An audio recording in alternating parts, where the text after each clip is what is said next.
Night duty শেষে সকালে বাসায় ফিরে গার্মেন্টস কর্মী রফিকুল ইসলাম দেখেন দরজায় তালা দেয়া। তালা ভেঙে ঘরে ঢুকেই চোখে পড়ে বিছানায় পড়ে আছে স্ত্রী ও 2 সন্তানের মরদেহ। আমার বাচ্চারা গলাটা প্রত্যেকটা গাইতেছে, আমার ওয়াইফের গলাটা গাইতেছে প্রত্যেকটা, আমার চেহারাটা জানি কেমন মারছে। মহিলার স্বামী আর তার দেবর থাকতো ওই বাসায় ভাড়া, পাশাপাশি রুম, একই ফ্ল্যাটে তারা বাসায় ভাড়া থাকতো। জামাইয়ের যে ছোট ভাই আছে হ্যাঁ নাই বাসাতে, তো তারা তালা ভাঙ্গিয়া গুছাই গিয়া দেওয়া যায় 3টা মানুষ। ময়মনসিংহের ভালুকা পৌরসভার 7 নম্বর ওয়ার্ডের টিএনটি রোড এলাকায় একটি বাসায় ঘটে এই মর্মান্তিক ঘটনা। মা ও 2 শিশু সন্তানকে গলা কেটে হত্যার ঘটনায় আতঙ্কিত স্থানীয়রা।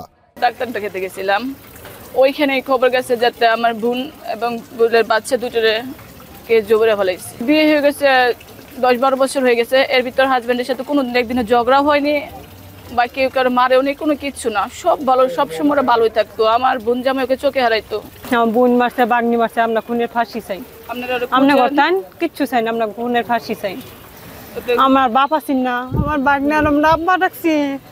পুলিশ বলছে ঘটনার পর থেকে নিহত নারীর দেবর নজরুল ইসলামের খোঁজ পাওয়া যাচ্ছে না। একই বাসায় থাকতেন তারা। নজরুল ইসলামের রুম তল্লাশি করে হত্যাকাণ্ডে ব্যবহৃত দা উদ্ধার করা হয়। দ্রুতই হত্যাকারীদের শনাক্ত করে আইনের আওতায় আনা হবে বলেও জানান পুলিশ কর্মকর্তা।